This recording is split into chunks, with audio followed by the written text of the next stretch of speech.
Hello and welcome to the Reds Report. Before we start. Oh, we started. Got it. Welcome to the Reds Report, Barnsley FC's longest running podcast, and we are proud to be part of the TalkSport Fans Network. We are laughing, but inside, let's be honest, weeping. Yeah, I'm crying. Boys, Reading. Now, we know our home form wasn't fantastic. Reading have had an awful season off the pitch, but lately started picking up a few points. I did an interview with BBC Radio. I can't even remember what it was. Yeah, Berkshire, yeah. And we talked about Lewis Wing and Sam Smith. And I even made a joke saying, I like a nice Sam Smith, but not on Saturday afternoon after 3 o'clock. They didn't get it, but that's besides the point. And of course, Sam Smith and Lewis Wing both scored a 2-2 draw. Ian, you were there. Let's go to you first. First of all, no Connell. We heard afterwards that a slight injury. Now, you would hope at the latter stage of the season that, you know, one change is it's doable. Just take us through it. Stage is yours. I'm going. Right. How long have we got? However long you want. The sponsors would like a break after 45 minutes, but I'll let you know when that is. Right. Deep in, take a breath. Right. Being there yesterday really did drive a few things home. The back three, when they were on the ball, they looked scared stiff. They didn't know where to pass it. They didn't look comfortable. They had the Ponty end screaming at them as soon as they touched the ball, which just put nerves through the side. The midfield, apart from maybe Phillips, I'll give Phillips a bit of credit. He wanted to get on the ball, but the rest of them didn't even want to show for the ball. And I thought that was bang out of order because it put the back three under more pressure. They didn't want to know. Kane specifically didn't want to know in that first half. No spine, no backbone in them.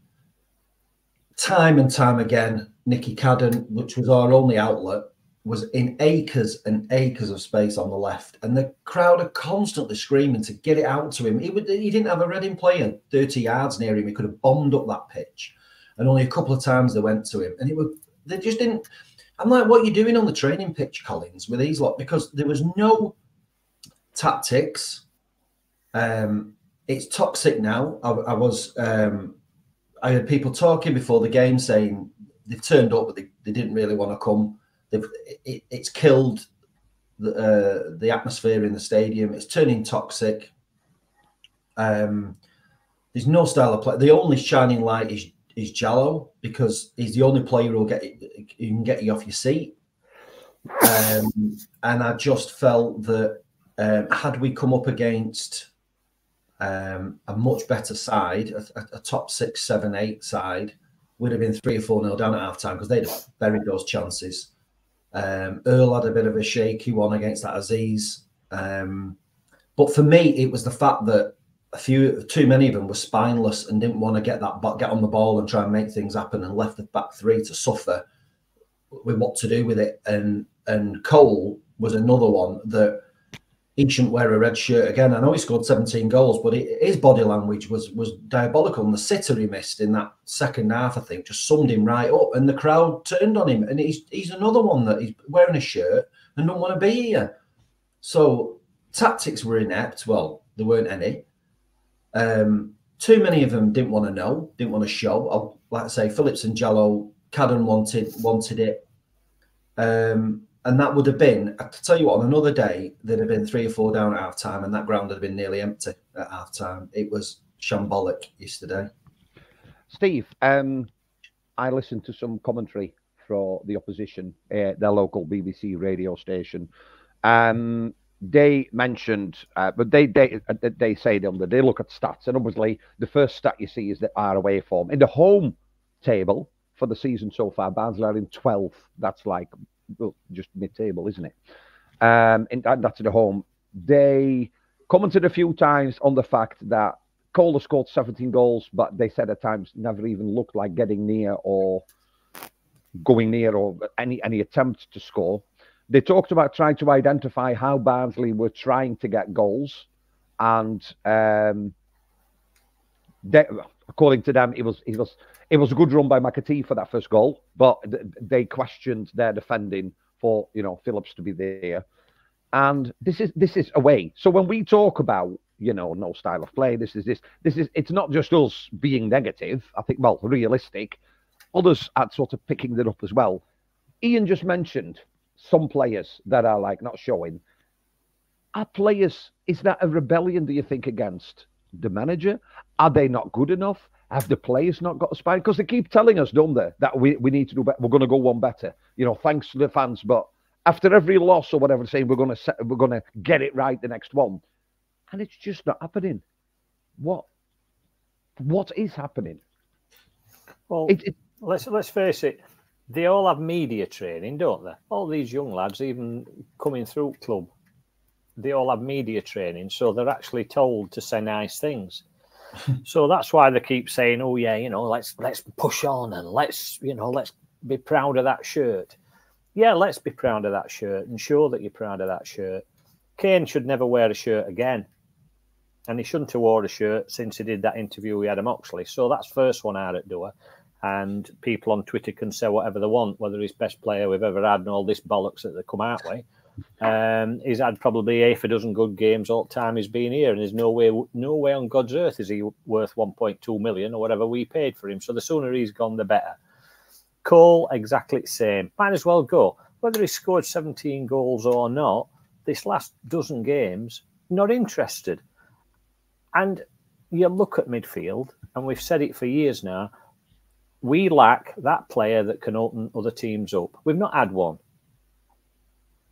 And we haven't got one now. Even if you look at your likes Benson, who apparently is injured again, which I read on Twitter. Shocking. He'll have dropped his wallet on his toe or something like that. You look through that team and you look at, look at Reading, and they wanted it. They were fighting for their lives. They're safe now. But they looked as though they were a team with direction. They knew the position.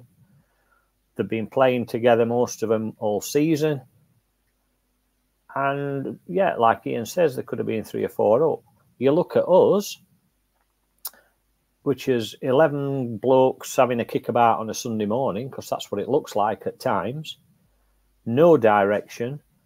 Some of them just haven't got a clue what they're doing. Nothing coming from manager. And yet all you get from these happy clappers on Twitter is, we're in 5th and, this, that and other, and haven't we done well? No, we haven't done well. We've been shocking. It's some of the worst football I've ever seen down at Oakwell this season. And I pray to God that we don't get through playoffs, because we will be humiliated. Absolutely, definitely no to playoffs for me. And I just don't think we've got what it takes to get through them. And I don't think if we get to playoffs, people are saying, well, we'll step up. Do you really think that team's going to do anything in Championship next season?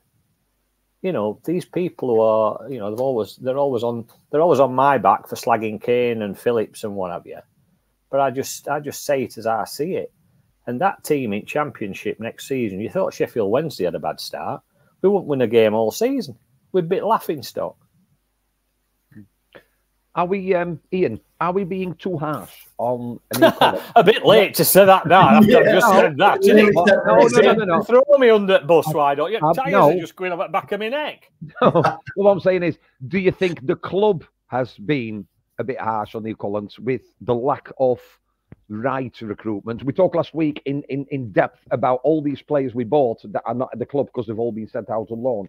Is the strength in that maybe a bit of a worry and something that is probably not helping him? Or is the formation, the selection, everything, it's down to him? That's what he gets paid for? Yeah, it's a bit of both. I think last week I said that, the board should take some blame, because there's only so often you can keep selling your best players, milking the money, and then going shopping in bargain basement and hoping that you find another couple of gems to sell on. and hope that you have a bit of a promotion season. Eventually, your luck runs out. But at the same time, that midfield is the midfield that was lauded as one of the best in the division last season, in a better league as well. Let's have it right. Yeah. He's still got quite a lot of players who've been here last season, and he's sucked the life out of a team that was, for the last few seasons, has been a great pressing side. Whichever manager we've had, pretty much, you could argue Asbaghi and Schott were slightly different, but you go over the last few managers, we've had this pressing style of football, and players have wanted to bust a gut in that shirt, and we've been hard to beat in terms of effort. So he's sucked the life out of them, I think, Collins. Just in like I say, we're not knowing what formation, we're not knowing what the best 11 is now. It's all over the shop. So you put that down to the manager, don't you? He's been given the tools. Yeah, okay. He's not got the best of tools, but a lot of them players were here last season, and have dropped off massively. So, you still... Well, you die by the sword, don't you? Absolutely. I can't understand why you send players out on loan, like Lapata, like Shepherd, when you could quite easily pick an injury up. Yeah. And let's be honest now, we're looking at like McCart, who on his good days crap. Do you know what I mean? He's not. No. Let's be right about this now. He's come from a championship side, whether it's Rotherham or not, but he's not a good footballer. Lapata and, to be honest, Shepherd have played better for Barnsley than he has, and they haven't played half as many games. Yeah. Charlie said it to me yesterday when we were watching the game. We weren't long into the game, and he said, "Why on earth are Lapata and Shepherd not here when you look at this back three? Williams in a back three." And he's seen it, and he's 17, he's seen it, The thing is, for that as well, what's killed it for me is, all right, we all wanted Williams putting back out at right back, which is fair enough. But then he's put Dejivny on right-hand side at 3. And that, to me, is biggest mistake at lot, because that guy has not been the same player for the last 5 or 6 games while he's been playing in that position. He needs to be in centre, and he needs to be marshalling that defence, because nobody else can do it. Another talking point from yesterday was the injury to Russell, John Russell. Looked at the bench. I thought, well, that's a grant, isn't it? That's like for like almost. And he brings Fabio Giallo on. Now, done some interviews last week with various podcasts. Always pointed him out as the next big thing, not for this season, but maybe for next season, depending on what league we're in. So likely will be next season. What sort of move is that? I'll go to you first, Steve, because people are saying he should be playing. Other people saying he's young, you need to nurture him.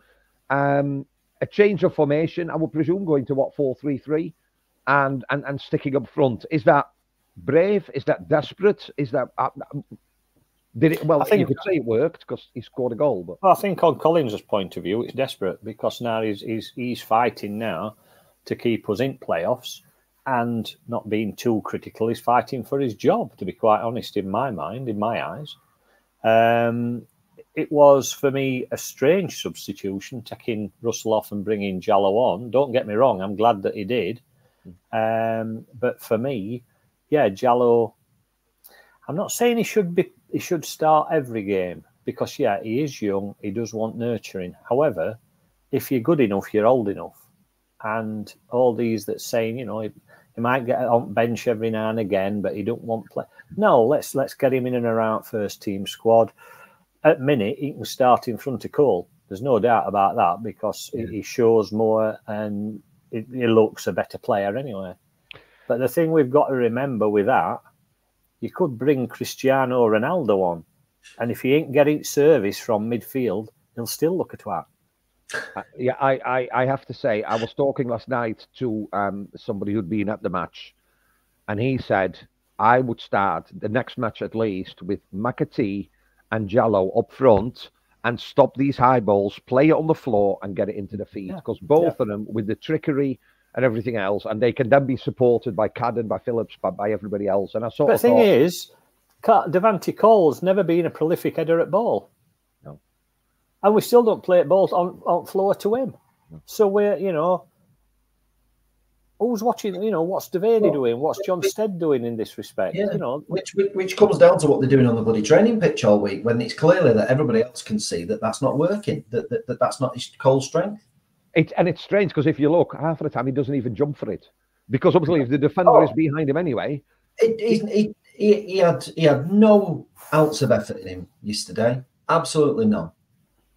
Cole, but getting to your point, like what you asked Steve, I'd play Jallow. Like I say, you don't want to flog the lad, but I think he needs to be getting more minutes than he has been getting with these like 10, 15 minutes here and there. He needs to be playing, and I'd start giving him longer. There's only 3 games left, isn't there? So why can't he start all 3 games? Not going to kill him, is it? Exactly. Like I say, he's the only. McAtee's got something in him. Don't come off every week, but he can make things happen. And Jallow is another one. He's prepared to take players on, turn them, get in the box, and he's not afraid of shooting. And he's not. He looks confident. Don't look like his head would go down if he didn't score. You've got more chance of something happening up front with them two than mixing it up with Cosgrove and Cole. I don't even know if you want to look ahead, but that's okay. 3 games left to us. 3 games left. It's not even to save our season, but 3 games to stay in the playoff race. We've decided already whether that's a good thing or not. Listen, of course, for a football club, it's fantastic if you can get to the playoffs. The worry for us is with the business plan, there's never any longevity. Players will leave. We will replace them with players that either need to go out on loan or just not good enough. But anyway, first up, it's away. Now, up to a couple of weeks ago, I would have said, well, we don't fear anyone away, but that's slightly changed. Pompey, Tuesday night. A win is all they need to become champions. Is that going to happen on Tuesday, Ian? I think so, yeah. I think realistically we'll get 1 point out of these next 3 games, and that'll be a draw against Northampton. I really do.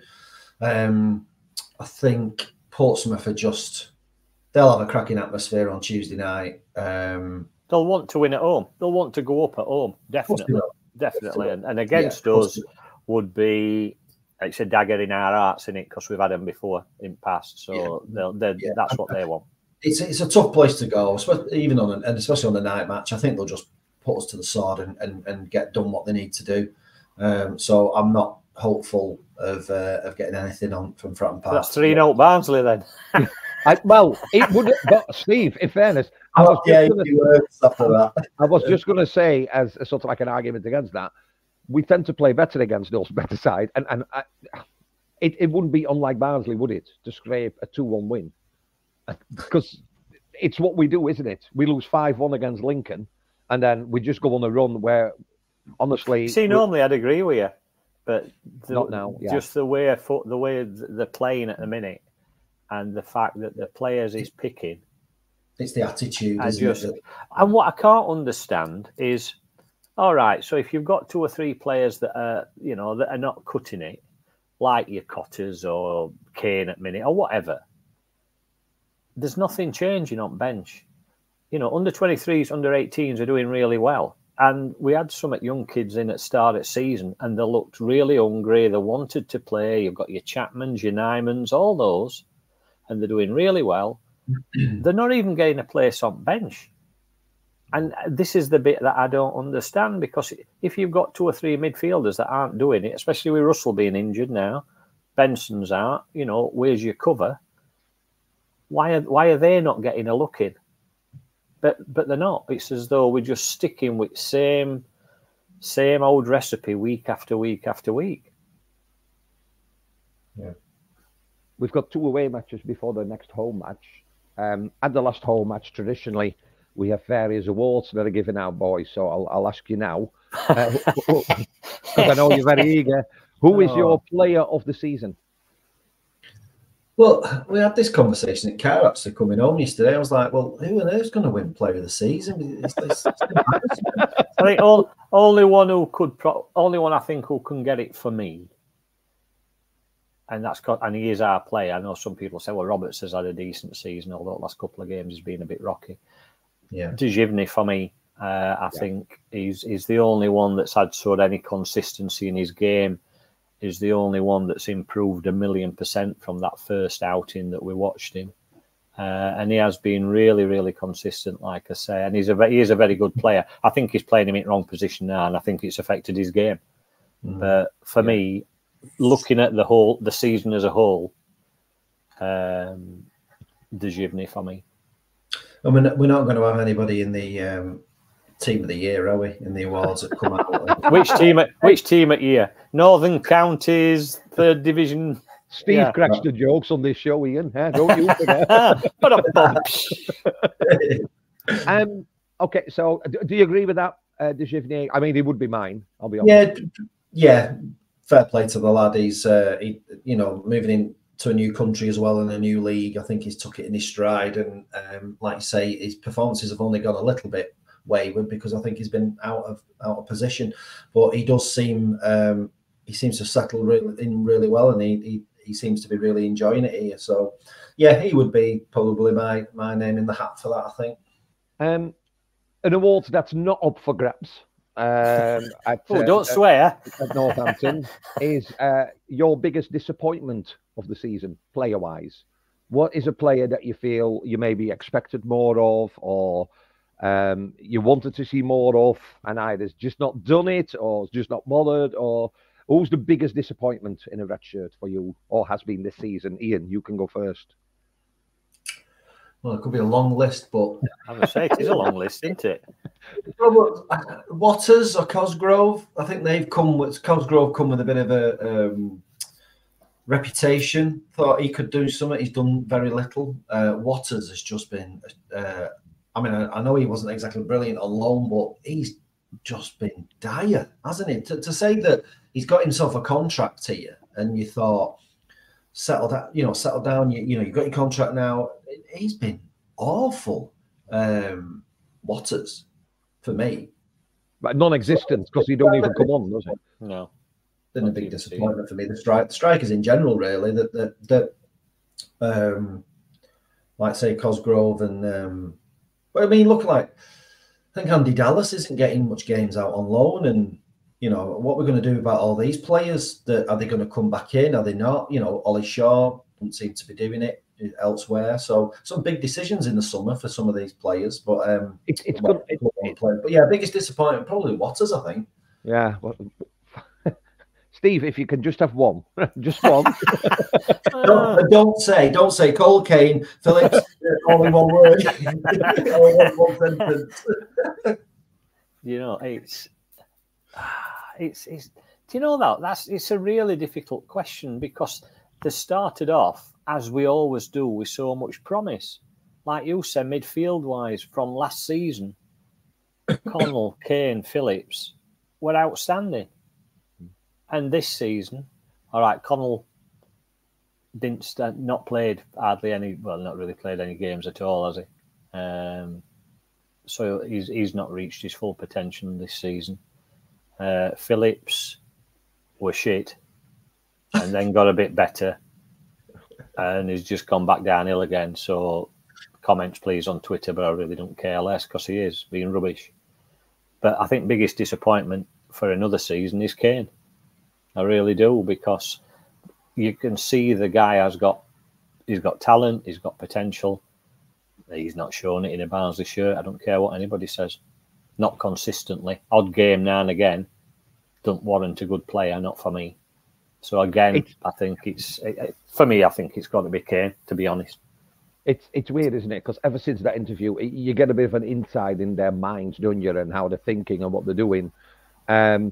He just looks fed up. He looks down. Not down is not the right word. He just looks like he doesn't want to be. He's treading water. He's treading water while his move comes on. I'm sure he's already got something in pipeline, and whoever's taking him on, good luck to him. That's all I can say. It's something else I thought though. Go on. The media training and all that lot, but that interview he did with Adam Moxley, he just didn't want to be there. And he looks the same when he's on. He'd missed that week. He'd missed that week, mate. He were out and about somewhere golfing or something like that. So he missed that. He missed that bit of media training, how to speak to Adam Oxley. And I'll be honest, and I've just thought of it, so I might be completely wrong. I've not seen much of Cole in any interviews. You know, normally after the match and stuff like that. And I don't know, do you think because they think, oh, we better not put it on? Because it always seems to be same sort of people, isn't it? You know, everybody likes to hear Connell speak. Because Connell and McAtee sort of to me are but it is what it is. Right, have a look for those of you watching on YouTube. Steve, just for you, these are the remaining fixtures for all these other teams. Peterborough have got 4 matches, where all the rest have just got 3 matches. Interesting that they've still got to play. Bolton and Peterborough still have to face each other last game of the season. Obviously, Blackpool have still a bit of chance. If Barnsley only pick up the 1 point, like Ian says, if we think this week will be another nil point week with away matches at both Blackpool and Portsmouth, then it goes down to goal difference, then, Ian, doesn't it? Because then Blackpool could potentially end up on the same number of points as us, couldn't they? Well, they're a strong team at home. I think I've seen a stat where there's something like 11 unbeaten at home. Yeah, it's always quite vociferous there. They're going to be the last home game of the season, so they're going to want to they'll be up for it. And like you say, if we don't get anything on Tuesday night, then they'll be smelling blood, surely. Because, like you say, a lot of these teams have worked us out. That, you know, some people say, "Oh, you know, you look a strong team, you're fifth. I won't want to play Barnsley in the playoffs." But I think quite a few are actually seeing now. Oh, hang on a minute, look at the results. We'll play Barnsley, please. Can we play Barnsley? Thank you. So I think they'll want to, finish strong at home and take it to the last game. I think Blackpool. So yeah, it could really be a bit squeaky bum time against. I think for us, for Northampton game, that game could be make or break for the season. And if it all does go tits up, that could be a shocking atmosphere. That last game at home, because if we're not going to get anything, or we lose and drop out at top 6 on that day. I'll tell you what, yesterday, when they got that second, everybody was all saying get him out. The general consensus is he's lost the fans. You could hear it in the stats. Not just 1 or 2 people, a load of people are saying the same. There's rumours he's turned around and told the West Stand to F off when Jallo's made it 2-2. I don't know how true that is, because they were all having a go at him, saying his football's rubbish. But he really is. He really has lost a lot of the mainstay of the support. He really has already. And yet we're in 5th and chance of the playoffs. But it's so much more than that, isn't it? But even we'd given him sort of where other people had turned on him. Even we'd said, give the guy a bit more time and this, that, and other. But now I think it has come to a point where football is shocking to watch. It is. It's awful football, and we've talked about Barnsley not having a plan B for years, but it's so prevalent now that we haven't got a plan A, never mind a plan B. It just looks like 11 blokes on a Sunday morning. 11 strangers, at least today. They've had 10 Bensons and 2 cans of Fosters before they've come on, like we used to do. And not Josh Benson either. And not no, he can't do that, can he? But yeah, it's awful. It really is, and it's so depressing. It really is. Well, when you think last home game of the season and they're supposed to do a bit of a walk around and clap the fans. Yeah, they normally come back halfway. The stadium will be empty. Yeah, if they'll be trying to get on the pitch and lynching him. Oh God, yeah. So having a walk round, time to have a walk round Starefoot roundabout. I had a nice chat last night with a Barnsley fan, and his and he does listen. Evening, Steve, not that one. And he said what he doesn't get and doesn't understand. Yes, we've got a new defence when he came in. No, not that one or that one or that one. Somebody else. And he said what I don't understand. He says surely, he says he got the defenders in. The defenders have not been the worst players that we signed this season. It's up front the midfield. Midfield, he said, was mentality, and up front is just the lack of can't be bothered anymore. He says, I don't understand why he didn't go back to the high press, because we know Cannon can do it on that side. Either Cotter, O'Keefe or Williams could do it on that side. Our defence can play it out and feel comfortable. The midfield, when we were a pressing side, looked to have freedom and creativity and everything else. And other teams have, well, you can see we're not a pressing side, but we can't deal with any team pressing us. We panic, we hastily. Yeah. At one point, every second ball was Reading's. We just hoofed it out and then invited it to come back. We'll leave it for next year. Where were the leaders? Where were the senior players to just take hold and say, steady down? And I don't expect a Jallo to then, but when you've got a spine of Williams, Kane and Cole, who have been at the club a reasonable amount of time, you'd expect those three to take it by the reins and just settle things down and get things organised. And there's zilch. And that worries me. That worries me a hell of a lot. But wouldn't you've thought that maybe at some point the players will have, and the gaffer would have had a bit of a let's have a meeting about it, and the players must have thought, we like the press, why can we not go back to that? They must have these conversations. I mean, ultimately he turns around and probably says the buck stops with me and we're playing 3-5-2 and this is how we're playing. But you'd like to think the players would have said, it's worked for us previously, we know how to play it, let's play it. But he's obviously decided, no, that's not what we're doing. But in a better league, it's got us to the playoffs. So in a worse league, you would have thought, and teams that have got an identified style and you know what you're going to get are the teams that, well, I'd include Lincoln in there because I think they know how to break teams down. But you can't argue with your Portsmouth, a Peterborough, a Bolton, a Derby where they are, because they've been extremely close. They might lose a match now and then, but they don't have these losing runs. Oh, we haven't won at home since, is it 24th of February? Something like that. The whole month of March. You don't deserve to go up, do you, if you've got form? Oh, sorry. No, sorry. That was when Cole scored his last goal. So everything is just right. Just so finish off then. I know you've given your answers already, but let's do it in the official way. Until we meet again, there'll have been 2 away matches. One is at Portsmouth Tuesday night. One is away at Blackpool on Saturday afternoon. How many points extra will Barnsley have on the board this time next week, going into the last game of the season? Steve Andrews.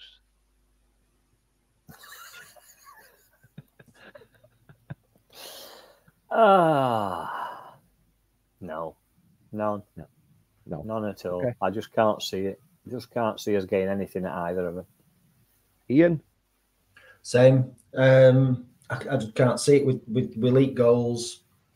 We don't have that mentality to go there and stick it, bloody Portsmouth's nose and have a go at them. I just can't see it, to be honest.